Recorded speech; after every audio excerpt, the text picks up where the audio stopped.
biologi. Apa kabar pada hari ini? Semoga dalam keadaan sehat-sehat ya. Nah, hari ini kita akan melanjutkan materi kita, materi biologi pada minggu lalu, yaitu tentang sistem pencernaan makanan pada manusia. Dan untuk pertemuan hari ini kita akan membahas tentang bagian-bagian alat pencernaan pada manusia. Oke anak-anak, langsung saja kita bahas ya. Sistem pencernaan makanan pada manusia. Pencernaan makanan pada manusia melalui dua tahap, yaitu pencernaan mekanis dan pencernaan kimiawi. Pencernaan mekanis merupakan proses perubahan molekul makanan yang besar menjadi molekul makanan yang lebih kecil. Sedangkan pencernaan kimiawi adalah proses perubahan molekul-molekul organik yang ada dalam bahan makanan dari bentuk yang kompleks menjadi bentuk yang lebih sederhana dengan bantuan enzim. Perhatikan gambarnya pada slide ini. Sini sudah ditampilkan mulai daripada mulut sampai dengan anus, serta bagian-bagiannya juga sudah terpampang pada gambar ini. Oke, langsung saja kita bahas satu persatu. Pertama adalah mulut, di mana di dalam rongga mulut itu ada bagian utama, yaitu yang pertama ada lidah, yang kedua ada kelenjar lidah, dan yang ketiga ada gigi. Nah, kita bahas dulu. Yang pertama adalah lidah. Lidah tersusun oleh otot luring yang diselubungi oleh selaput mukosa. Pada lidah terdapat papila-papila yang merupakan indera pengecah. Gerakan lidah berfungsi untuk membantu mencampur makanan dengan ludah dan mendorongnya masuk ke esofagus.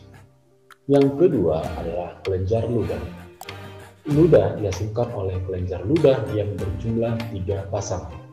Kelenjar ludah di dekat telinga yang disebut dengan glandula parotis. Glandula parotis ini menghasilkan ludah yang mengandung enzim amilase yang berguna untuk mengubah amilum menjadi glukosa. Dan di rahang bawah terdapat 2 glandula, yaitu glandula submaxillaris dan glandula sublingualis. Yang ketiga adalah gigi. Nah, ini dia gigi. Pada gigi manusia tumbuh mulai dari usia 6 bulan. Pada usia, ini saya buatkan, pada usia 6 tahun, gigi susu anak berjumlah 20. Sejak usia 6 sampai 14 tahun, gigi mulai tanggal dan berganti menjadi gigi tetap atau permanen. Tanggalnya itu maksudnya adalah keluar daripada rahang atau pada gusinya, tapi dengan cara bergantian atau bertahap. Nah, bagian-bagian gigi ada gigi seri, ada geraham depan, gigi taring, geraham belakang. Nah, gigi seri ini atau disebut dengan incisor yang disingkat dengan E. Geraham depan disebut dengan premolar atau yang disingkat dengan P. Gigi taring dengan caninus atau yang disingkat dengan C. Geraham belakang disebut dengan molar atau disingkat dengan M. Maka kita masuk pada rumus gigi. Pada rumus gigi pada anak kecil dengan dewasa itu berbeda, karena pada anak kecil ada yang belum ada, sedangkan pada dewasa ada, yaitu pada molar.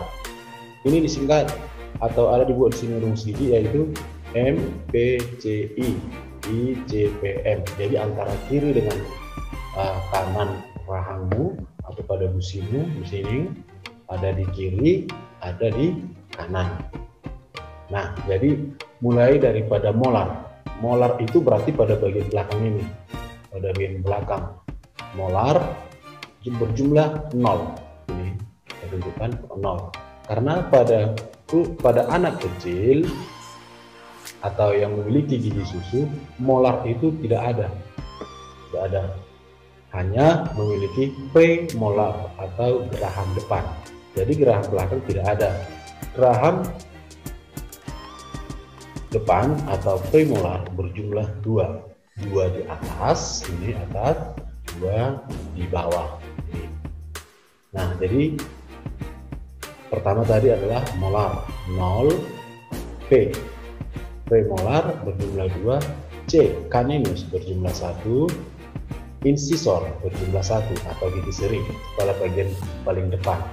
Ya biasanya itu langsung pertama sekali muncul dari susu atau pada anak-anak kecil. Nah, lalu kan Bapak bilang tadi bahwa ada di kiri, ada di kanan. Jadi jumlahnya antara kiri dengan kanan itu sama. Jadi ada di kiri, ada di kanan. Ada pada bagian atas ini, ada bagian pada bawah. Jadi jumlah atas dengan jumlah bawah itu sama. Misalnya molar 0, 0. P 2, 2. Maksudnya premolar itu atau gigi geraham itu 2 di atas, 2 di bawah. Oke, gitu dia. Sampai dengan incisor. Baik, yang manusia dewasa ini. Kalau pada gigi dewasa atau yang disebut dengan gigi permanen itu digantikan oleh dari gigi susu. Nah, di mana jumlah molarnya ada 3 di atas, 3 di bawah. Premolar ini ada 2. Jadi begitu sampai dengan incisor. Jadi yang membedakan anak kecil dengan anak dewasa atau gigi susu dengan gigi permanen hanya pada molarnya. Ingat ya anak ya, molarnya yaitu rumusnya 3212. Jadi kamu ingat aja Wirosableng. Mana Wirosableng 212. Iya, itu dia ya, 212. Antara kiri dengan kanan jumlahnya sama, atas dengan bawah juga jumlahnya sama. Oke, itulah tentang gigi. Selanjutnya masuk pada esofagus atau kerongkongan. Ini dia ada epiglottis, ada esofagus. Di bawah epiglottis ini ada letaknya si esofagus.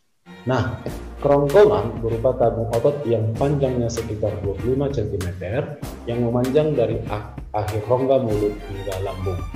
Kerongkongan terdiri dari 1/3 otot lurik dan 2/3 otot polos. Dalam kerongkongan terjadi gerak peristaltik atau meremas gitu.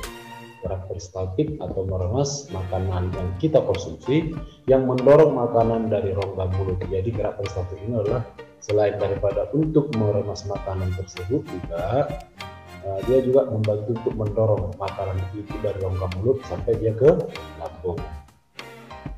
Nah, setelah di lambung ada disebut dengan sphincter kardial atau lubang lambung, selalu dalam keadaan tertutup. Akan tetapi secara refleksi akan terbuka bila ada makanan yang masuk. Nah, jadi itu fungsi daripada sphincter kardial atau disebut dengan lubang lambung. Lambung berupa kantung besar yang terdiri dari bagian-bagian berikut. Nah, jadi lambung ini ada 3 bagian. Yang pertama kardia, fundus, dan pilorus. Nah, pertama adalah kardia. Kardia terletak di sebelah atas dekat jantung. Fundus bagian yang membulat dan terletak di tengah. Sedangkan pilorus adalah bagian yang berada di dekat usus. Ini dia gambar daripada lambung. Ada di situ bagusnya kardiak, ini kardiak, ini pilorus, dan ini fundus. Karena pada bagian fundus yang membulat, ini dia membulat dan terletak di tengah. Oke, itulah gambar daripada lambung. Yang berikutnya, kelenjar getah lambung yang terdapat di dinding lambung menghasilkan asam lambung. Asam lambung mengandung HCl, enzim pencernaan, dan glukosa. Sekarang kita lihat HCl. HCl berfungsi untuk membunuh kuman dan mengaktifkan enzim pepsinogen menjadi pepsin. Pepsin berfungsi untuk memecah protein menjadi protase. Dalam lambung terdapat pula enzim renin yang mengumpalkan kasein susu. Sedangkan mukosa atau member pada lambung berfungsi untuk melindungi dinding lambung dari abrasi asam lambung. Lambung akan bergerak secara peristaltik untuk mengaduk dan mencampurkan makanan dengan getah lambung. Setelah kira-kira 3 jam, makanan tersebut menjadi berbentuk bubur atau yang disebut dengan kim. Kim akan bergerak menuju bagian pilorus. Akibat gerakan peristaltik dan keluar dari lambung menuju usus halus, dalam lambung terjadi pencernaan mekanis dengan bantuan gerak peristaltik dan pencernaan kimiawi oleh asam lambung, yaitu enzim pepsin dan enzim renin. Intestinum atau usus halus. Dalam usus halus, pencernaan lemak dan protein dituntaskan. Hasil dari pencernaan diabsorpsi oleh villi atau jonjot usus halus. Usus halus berupa tabung yang panjangnya sekitar 6,8 meter, terdiri atas 3 bagian, yaitu yang pertama duodenum atau usus 12 jari yang panjangnya sekitar 25 cm. Mengapa dikatakan usus 12 jari? Karena usus 12 jari itu maksudnya panjangnya yang sekitar 25 cm itu jika diukur dengan pakai jari atau pakai cengkal, ia sebanyak 12 jari. Yang kedua adalah jejunum yang panjangnya sekitar 2,5 cm. Dan yang ketiga adalah ileum dengan panjang sekitar 3,6 meter. Pada dinding usus halus terdapat villi dan makrofili. Fungsi villi dan makrofili adalah untuk memperluas permukaan jangkauan absorpsi, atau absorpsi ini disebut dengan penyerapan. Nah, ini di gambarnya ada lapisan otot, villi, lumen. Coba kamu perhatikan gambar ini ya.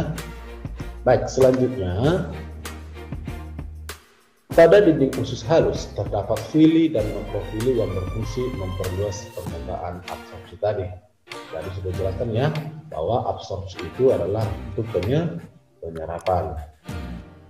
Dinding usus halus banyak mengandung kelenjar mukosa, bukan mukosa ya, ini salah, ini seharusnya dia mukosa, yang menghasilkan 3 liter getah per hari yang mengandung enzim sebagai berikut. Yang pertama ada sakrase, mencerna sukrosa menjadi glukosa dan fruktosa. Ada maltase, mencerna maltosa menjadi glukosa. Laktase, mencerna laktosa menjadi glukosa. Dan eripsinogen mengubah pepton menjadi asam amino. Jadi ini nama-nama dari yang keempat ini adalah nama-nama enzim. Nama-nama daripada enzim yang dihasilkan oleh glukosa. Dia katanya sebanyak 3 liter getah per hari. Nah, kim yang berasal dari lambung bersuasana asam karena mengandung HCl. Hal ini merangsang usus 12 jari untuk mengeluarkan hormon kolesitokinin dan sekretin. Hormon kolesitokinin merangsang kelenjar empedu untuk mengeluarkan empedu, sedangkan kerjasama antar kedua hormon tersebut merangsang pankreas mengeluarkan sekretnya. Hasil pencernaan kimiawi usus halus berupa asam amino, glukosa, asam lemak, dan gliserol. Kita lihat pertama asam amino dan glukosa diserap usus halus dan dibawa oleh darah menuju hati. Asam lemak bereaksi dengan garam karbonat dan bikarbonat membentuk sabun. Sabun bersama gliserol diserap ke dalam villi. Di dalam villi, asam lemak melepaskan diri dari garam karbonat dan bikarbonat, kemudian mengikat dengan gliserin, membentuk lemak kembali dan masuk ke tengah villi. Melalui pembuluh kil, limfa, emulsi lemak bergerak menuju vena, sedangkan garam empedu masuk ke dalam darah menuju hati dan diubah kembali menjadi empedu. Yang berikutnya adalah pankreas. Hormon sekretin dan kolesitokinin merangsang bagian eksokrin pankreas agar mengekspresikan air, ion, enzim, dan koenzim. Ion mengandung bikarbonat yang berfungsi menetralkan kim sehingga enzim-enzim pankreas dapat bekerja. Enzim-enzim pankreas adalah sebagai berikut. Yang pertama, lipase, berfungsi untuk memecah lemak.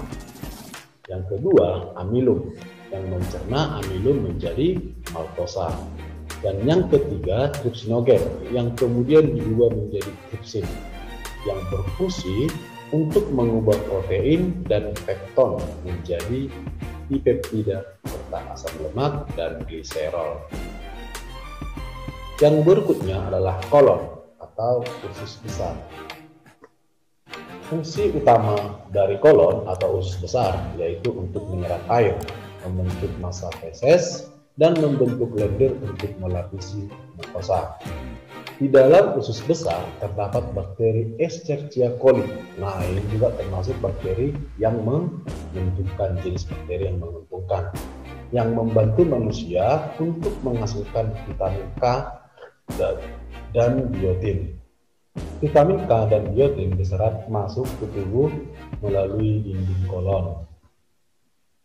Dalam sistem pencernaan, posisi kolon mula-mula naik, yaitu dimulai dari sekum atau usus buntu, kemudian mendatar dan akhirnya turun lagi sampai poros usus atau rektum. Kolon naik disebut kolon ascendent, kolon mendatar disebut kolon transversum, sedangkan kolon menurun disebut dengan kolon descendent. Ini gambar dari usus besar, memiliki bagian-bagiannya. Yang berikutnya, saluran pencernaan pada manusia. Nah, pertama, rongga mulut. Jadi setelah disimpulkan dari mulai dari awal tadi, mulai daripada rongga mulut sampai dengan ke anus nanti, nah ini kesimpulannya dari saluran pencernaan manusia, mulai dari pertama sampai dengan yang terakhir. Nah, pertama tadi yang dimulai dari rongga mulut, di mana pada rongga mulut terjadi pencernaan mekanis dan kimiawi. Selanjutnya esofagus, di mana pada esofagus atau kerongkongan ini terjadi gerak peristaltik. Gerak peristaltik tadi fungsinya adalah untuk mendorong makanan sampai dia ke lambung. Di lambung terjadi pencernaan yang menghasilkan kim atau bubur atau yang sudah makanan yang sudah bersifat halus. Lalu dari lambung masuk ke usus halus. Di dalam usus halus terjadi pencernaan dan penyerapan sari makanan. Dari usus halus masuk ke usus besar. Pada usus besar terjadi penyerapan air dan pembentukan feses. Maksudnya di sini adalah pemisahan antara sari makanan dan tinja atau feses atau kotoran. Dari usus besar masuk dia rektum. Rektum ini hanya sebagai jalan lintasan dari usus besar sampai dia ke anus. Lalu di anus terjadi defekasi. Oke anak-anak, mungkin hanya itu yang bisa Bapak sampaikan pada hari ini. Semoga bisa bermanfaat untuk kalian. Mohon dipelajari, dipahami, dan bila perlu kamu cari lagi materi ini dari sumber-sumber yang lain, dari internet juga boleh. Oke, pesan Bapak seperti minggu-minggu kemarin, yaitu tetap jaga kesehatan, jangan kemana-mana, dan semangat belajarnya demi masa depan. Sampai jumpa. I never made it.